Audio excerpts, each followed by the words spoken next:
본시는 다윗이 생명의 위협을 받고 있을 때 쓴 일종의 비탄시입니다. 다윗은 자신의 대적들을 향해 본명을 쓰지 않고 오늘 본문에 보면 저희가라고 하는 복수를 쓰고 있습니다. 그런데 다윗의 종족들이 누구였을까? 대표적으로 사울이라고 하는 인물과 아히도벨, 도액 이런 사람들입니다. 그뿐만 아니라 사울왕의 장군들, 그 휘하에 있던 사람들, 이 사람들이 집요하게 다윗을 헤아려고 계속해서 다윗을 추격하고 있었습니다. 본시의 대략적인 내용은 대적자들의 악한 언행을 하나님께 고발하고 대적을 저주하고 그들의 운명이 파멸케 해달라는 기도와 자신의 나약함을 고백하며 주의 도우심을 간청하고 하나님의 기도 응답을 확신하며 찬송드리는 장면으로 구성된 말씀입니다. 다윗은 여러 가지 상황을 만났을 때 개인의 입장을 변호한 것이 아닙니다. 우리는 어찌 보면 다윗이 궁색한 변명을 하고 있는 거 아닌가, 자기 개인의 입장을 변호하고 있는 게 아닌가라고 오해할 수 있지만, 그는 하나님의 백성이 당하는 어려운 처지를 하나님 앞에 알리고자 했던 것입니다. 그가 생각했던 것은 하나님의 백성을 공격하는 건 곧 하나님께 대한 공격이고, 하나님의 백성을 도전하는 일은 하나님에 대한 도전이라 이렇게 믿었던 겁니다. 요새 말로 말하면 하나님께서 피값으로 세우시고 교회 머리가 되사 이 교회를 통치하고 계신데, 교회를 대항하는 세력들은 하나님을 대항하는 것과 마찬가지라는 말입니다. 다윗은 이런 어떤 그 자존심, 성도로서 또 하나님의 기름 부음 받은 하나님의 종으로서의 자긍심을 가지고 있었습니다. 그래서 자기를 건드리는 사람은 이건 하나님을 향한 도전이다, 이렇게 믿었던 거예요. 여러분, 다윗 같은 믿음이라면 오늘 여러분이 하나님의 선택을 받아 하나님의 자녀라고 믿는다면 나 건드리면 누구 건드리는 거예요? 하나님 건드리는 거다, 이 배짱이 있는 거예요.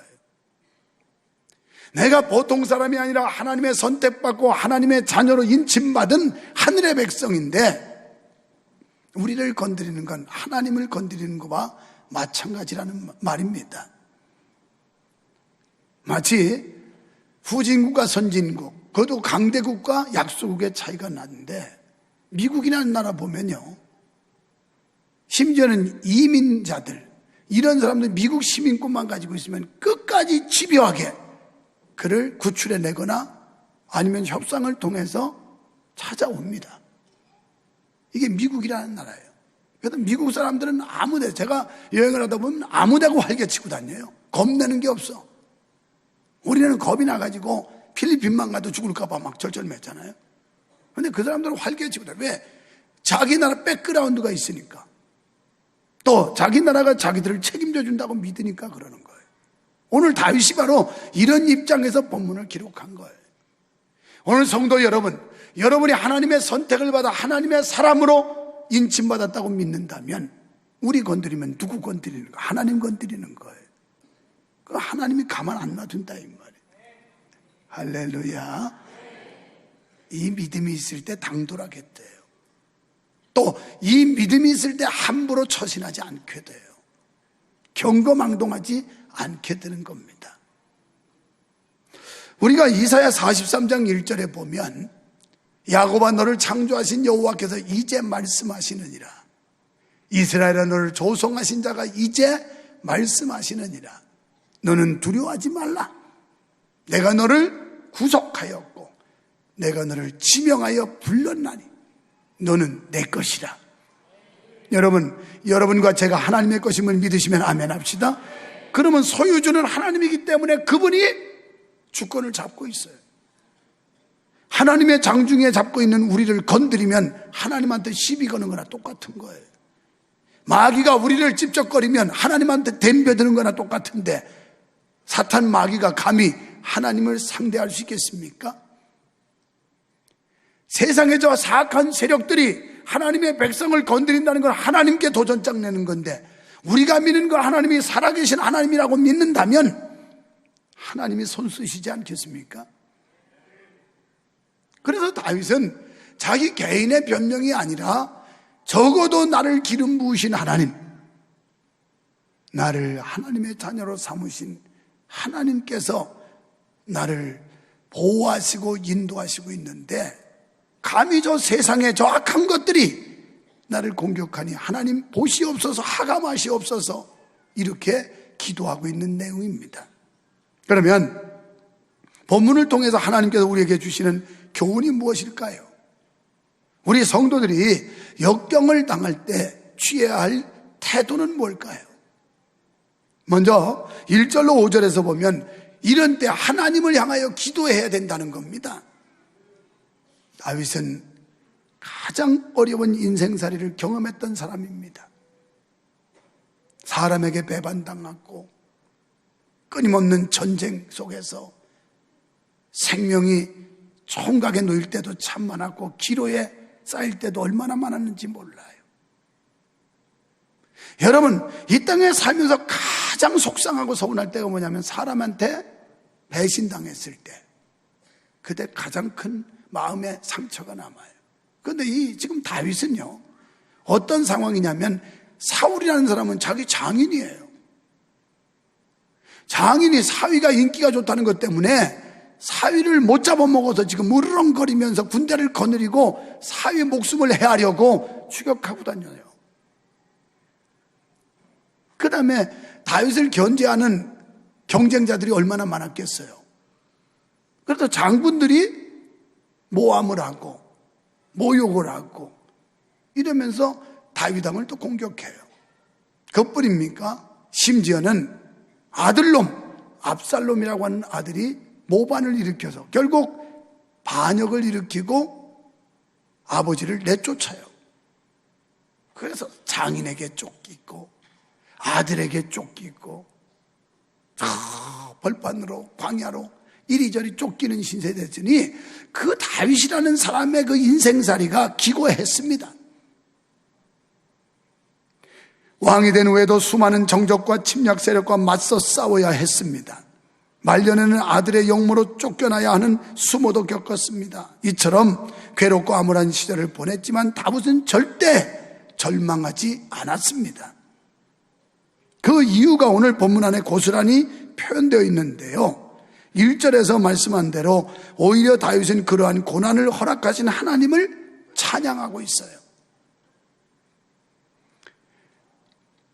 오히려 자기를 대적하는 자들과 맞대응하지 않고 하나님께 눈을 돌려 그 모든 상황을 하나님께 의탁하며 기도하고 있습니다.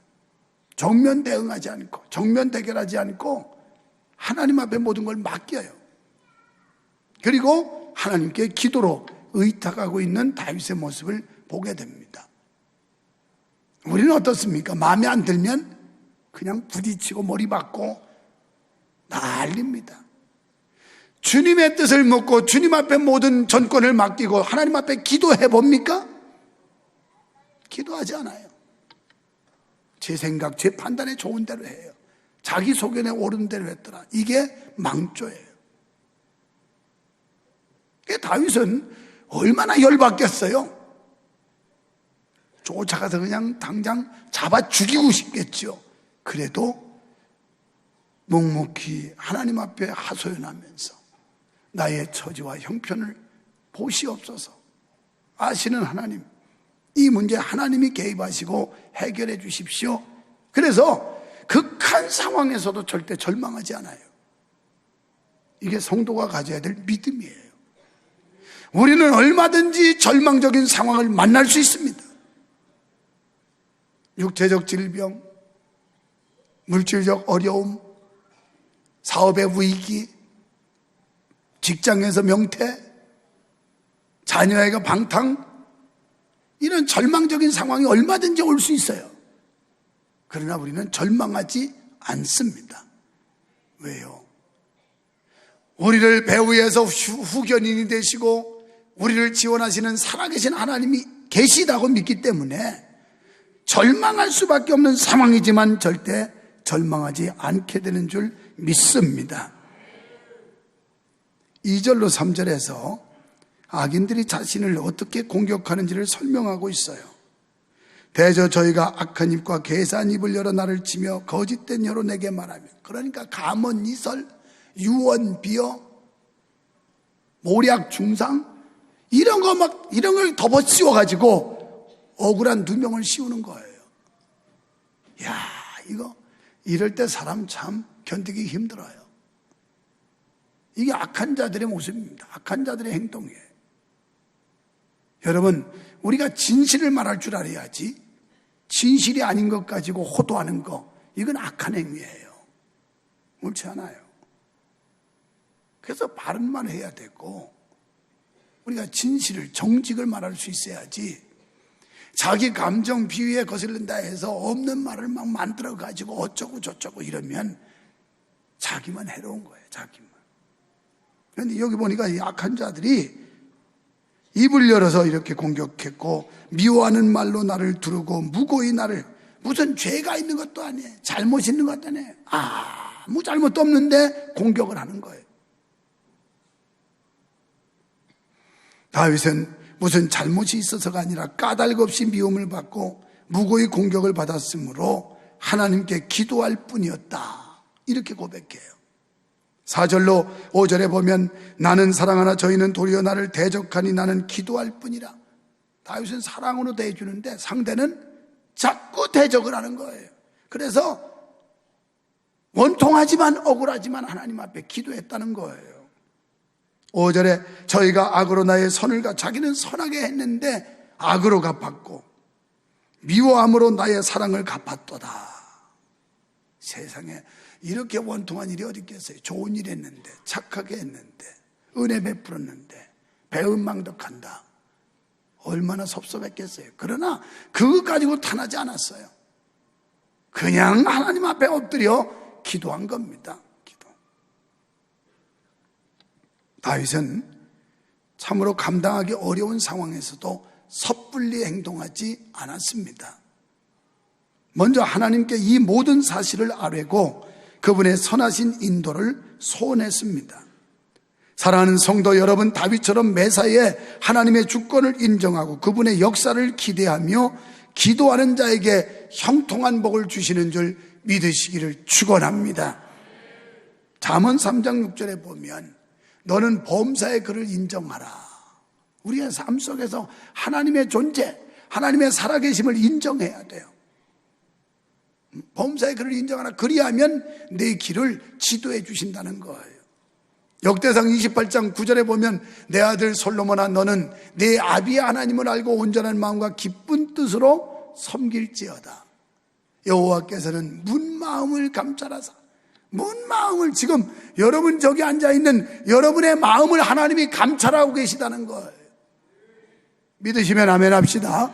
그거 모르는 하나님이면 예배가 의미가 없어요. 우리의 마음을 감찰하시고 모든 사상, 생각까지 아신대. 생각까지. 생각. 지금 무슨 생각하고 있는지 다 아신다는 거예요. 유 목사는 몰라요. 안심해도 돼요. 유 목사는 모르는데 저 위에 계신 하나님은 아신다는 거예요. 사상까지. 빨간지 하얀지 까만지 다 안다는 거예요. 사상을 아시라니. 내가 저를 찾으면 만날 것이요. 오늘 여호와 하나님을 찾으러 오신 여러분, 하나님 만나고 돌아가시기를 축원합니다. 그 다음에 버리면 저가 너를 영원히 버린다. 이 말은 뭐예요?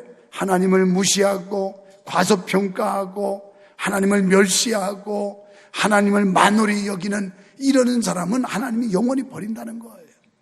그러니까 하나님이라는 이 절대적 존재를 인정하지 않는 사람은 하나님이 영원히 버린다. 그 말은 지옥 보낸다는 거예요. 매우 두려운 말입니다. 영원히, 잠깐도 아니에요. 이건 더 이상 쓸모가 없어도 아주 버린다는 거예요. 아주 버려. 이렇게 된다면 얼마나 불행한 일이에요. 시편 50편 15절에 환난 날에, 한번 같이 읽어볼까요? 시작. 환난 날에 나를 부르라. 내가 너를 건지리니 내가 나를 영화롭게 하리로다. 아멘. 그렇습니다. 하나님은 당신을 향하여 기도하는 사람들에게 반드시 응답하실 줄 믿으시면 아멘 합시다.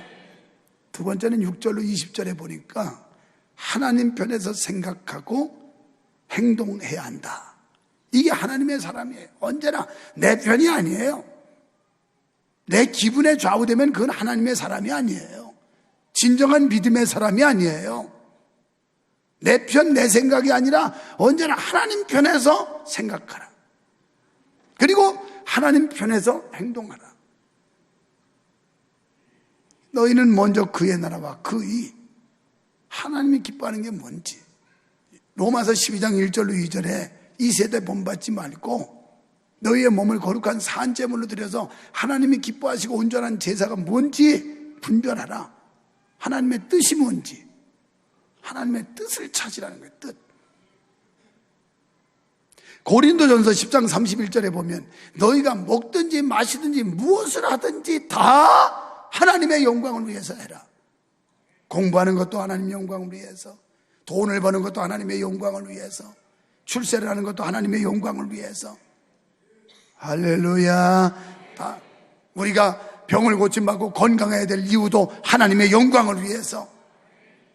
그렇지 않다면 의미가 없어요. 돈 많이 벌어도 의미 없어요.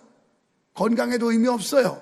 출세에도 의미 없어요. 잠깐이에요. 잠깐. 금방 죽어요. 금방 죽어. 인생이 얼마나 빠르게 가는데 여러분 속고 있습니까? 죽음은 누구도 거역할 수 없고 거부할 수 없는 세력이 이게 죽음이에요. 근데 금방 가요. 금방 가. 지난 주간에 곽선희 목사님 뵀더니 80이 넘으시니까 1년이라는 게 그냥 휙휙 지나간다는 거예요. 휙휙 지나가. 그래서 누군가 그랬더라고. 60대가 되면 인생이 60km로 달리고 70대가 되면 70km로 달리고 80대가 되면 80km로 달리고 연한에 따라서 그렇게 빨리 간다는 거예요. 여러분, 이게 인생이에요. 다시 한번 말하지만 제가 예언합니다. 여러분은 분명히 죽습니다. 틀림없이 죽습니다. 확실하게 죽습니다. 다만 언제 죽을지는 모르겠어요. 죽는 건 기정사실이에요.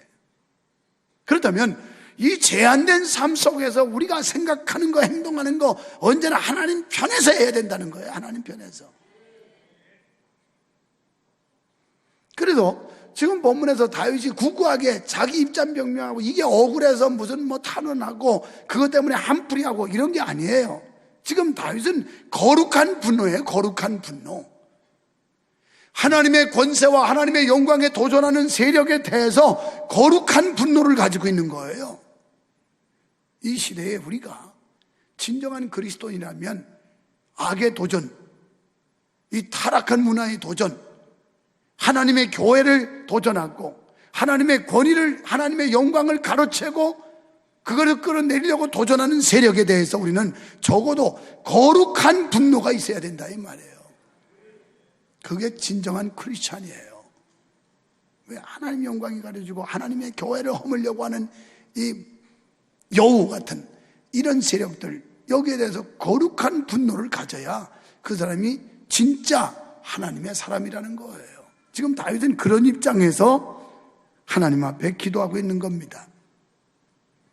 그런데요, 다윗의 강구 속에는 대적들에 대한 저주로 가득 차 있습니다. 다윗은 그들의 죄가 사함받거나 그들이 오래 살거나 자식이 잘 되거나 이러면 절대 안 된다는 거예요. 얼마나 못됐으면 다윗이 이런 기도를 다 했겠어요. 하나님, 저들이 회개해도 죄 용서해 주지 마세요. 저들의 자식들은 다 못돼가지고 빌어먹게 해주세요. 저런 자들이 오래 살면 잘못된 겁니다. 이런 기도예요 지금. 곰곰이 여러분 한번 묵상하면서 읽어봐요. 다 그 뜻입니다. 자, 여기서 교훈하는 것은 하나님의 사람을 대적하는 자들에게는 축복 대신 저주가 따른다는 사실을 교훈하고 있는 거예요. 그러니까 우리가 이 하나님의 사람을 대적하고 하나님의 교회를 대적하면 축복이 오는 게 아니라 저주가 와요. 저주가. 믿습니까? 그래서 함부로 우리 대적하는 거 아니에요. 또 17절에서 저주하기를 좋아하는 자들에게는 저주가 임했다고. 20절에 보면 저주의 형태를 설명하는데요. 17절에서 저가 저주하기를 좋아하더니 그것이 자기에게 임하고, 자, 저주하기 좋아하더니 그 저주가 자기한테 임했대요. 그러니까 저주 안 받으려면 어떻게 해야 되겠어요? 자꾸 사랑하고 축복을 빌어야 되겠죠. 옆 사람한테. 그게 자기가 복 받는 거예요. 옆 사람 쳐다보고 사랑합니다, 축복합니다, 자꾸 사랑합니다, 축복합니다 이래서 이게 내가 복 받는 일이라니까, 이 성경대로 말하면. 그 다음에 기뻐하지 아니하더니 축복하기를 기뻐하지 아니하더니 복이 저를 멀리 떠났으면, 내가 하라는데 기뻐하지 않고 인상 탁 쑥앉아서 뭐 알지도 못하는 사람한테 뭘 하라고 자꾸 그냥 설교나 하지, 무슨 옆구리를 나가가지고 말이야 옆 사람 보고 먼저 고백하라고. 짜증나 진짜. 아유, 빨리 끝나면 갈 거야 내가. 다음 주에는 내가 다시는 또 올 거야 내가, 이러면서 앉아서. 근데 이 성경 말씀 보세요. 축복하기를 기뻐하지 아니하더니 복이 저를 멀리 떠났다. 이게 성경이에요. 그러니까 복이 오게 하려면 자꾸 축복을 빌어야 돼. 20절에 보면 이는 대적곧 내 영혼을 대적하여 악담하는 자가 여호와께 받는 보응이다. 보응이라는 거예요. 악담하면 하나님이 보응을 내린다는 거예요. 보응. 여러분, 심는 대로 거두는 법칙이 하나님의 법칙임을 믿습니다. 악을 심는 자는 악을 거둘 것이며 선한 것을 심는 자에게는 선한 열매를 거두게 될 줄로 믿습니다. 그러므로 성도들은 하나님이 기뻐하시는 선한 열매를 거둘 수 있도록 힘을 써야 돼요. 어떻게 하면 하나님이 기뻐하시는 열매, 어떻게 하면 하나님 앞에 선한 열매 많이 맺을까 막 노력을 해야 돼요. 여러분, 다윗은 감정의 표현에 있어서도 언제나 하나님 편에서 생각했고 하나님 편에서 대응하는 철저히 하나님 중심의 신앙의 태도를 가졌던 사람이에요. 그래서 우리가 늘 생각을 하고 말을 해도 하나님 편에서 한번 생각을 해봐야 돼요. 세 번째는 21절로 31절에 보면 반드시 이루시는 하나님을 믿어야 합니다. 다윗은 자신의 연약함을 하나님께 고하고 있습니다. 다윗은 원수들로 인한 괴로움이 얼마나 컸던지 마음 상했으며 금식함으로 몸이 수척했다, 이렇게 고백해요. 너무너무나 마음고생을 많이 했어요. 몸고생만 하는 게 아니라 마음고생도 많았어요. 그래서 몸과 마음고생 많이 했더니 수척했다고. 그렇습니다. 사람이 곤경에 처하게 되면 누구나 약해지기 마련입니다. 이 자리에 오신 여러분 가운데도 곤경에 처해서 지금 마음도 몸도 약해져 있는 분들이 계실 겁니다. 이런 분들 반드시 이루시는 하나님을 소망하시기를 축원합니다. 하나님께서 여러분을 잡고 다시 회복시켜 주실 걸 믿으시기를 축원합니다. 우리는 항상 나 자신의 연약함을 주님께 아뢰며 주님의 은혜를 구해야 합니다. 다윗은 대적들로부터 핍박과 위협을 받으면서도 하나님께서 자기의 기도에 귀 기울이고 계신다는 사실을 굳게 믿고 있었습니다. 그래서 시편 23편 4절에서 외쳤습니다. 내가 사망의 음침한 골짜기를 다닐지라도 나는 해받을까 두려워하지 않는다. 주께서 나와 함께 하시기 때문입니다. 사랑하는 여러분, 지금 여러분이 힘듭니까? 고통스럽습니까? 하나님께서 붙들고 계신 걸 믿으세요. 비록 자신이 보잘것없는 존재라 할지라도 실패하고 좌절할 수밖에 없는 상황에서도 절대 절망하지 않는 다윗을 본받아야 합니다. 그 이유는 하나님이 자신의 구원, 자신의 소원을 이루신다는 확실한 믿음이 있었기 때문임을 26절, 27절에 고백합니다. 여호와 나의 하나님이여 나를 도우시며 주의 인자심을 쫓아 나를 구원하소서. 이것이 주의 설인 줄을 저희로 알게 하소서. 여호와께서 이를 행하셨나이다. 아멘. 진실로 성도는 자기 스스로의 한계를 분명히 깨닫고 그렇다고 절망할 수는 없습니다. 왜냐하면 하나님의 백성의 수고가 끝나는 시점에서 하나님의 수고가 시작될 것이기 때문입니다. 내 힘으로 뭔가 할 수 있다고 몸부림칠 때 하나님의 수고는 멈춰 있지만 이제 내 수고가 다 끝나고 내 힘으로 어찌할 수 없습니다 하고 항복하며 하나님 앞에 하소연할 때 그때 하나님의 수고가 시작될 줄 믿습니다. 결론적으로 다윗은 주의 도움을 확신하고 있습니다. 30절에서 대적들의 저주와 관계없이 하나님께서 자기에게 복을 주시며 즐거워하게 하실 것을 확신하며 하나님께 감사와 찬양하고 있어요. 그렇습니다. 여러분, 지금 힘드십니까? 고통스럽습니까? 원망스럽습니까? 그 오해로 인한 사람의 불신 또는 사람의 미움, 원망, 시비 이런 것 때문에 힘듭니까? 그러나 하나님께서는 반드시 우리를 즐겁게 해주실 줄 믿습니다. 그 하나님께 감사와 찬양 드리기를 축원합니다. 이 세계 그 어떤 위대한 힘도 하나님 앞에서 아무것도 아니며 그분의 판단은 아무 사람의 영향도 받지 않는다는 사실입니다. 어떠한 방해도 그분의 역사하심을 막을 수 없다는 것을 믿습니다. 성도 여러분, 진정한 성도는 늘상 하나님께 기도하여 하나님의 절대적인 후원을 받게 됩니다. 넓게 하나님께 기도하며 언제나 하나님 편에서 생각하고 하나님이 모든 일을 이루어 주실 것을 확신하는 자에게 큰 승리와 넘쳐나는 은혜로 채워주실 것을 믿으시기를 주님의 이름으로 축원합니다. 그렇습니다. 자식의 곤고를 외면하는 어미가 없듯이 하나님은 성도들을 외면치 않으십니다. 때가 되면 반드시 구원의 손길을 내미실 것입니다. 이 사실을 믿고 감사와 찬양으로 영광 돌리는 성도 여러분 되기를 주님의 이름으로 축원합니다.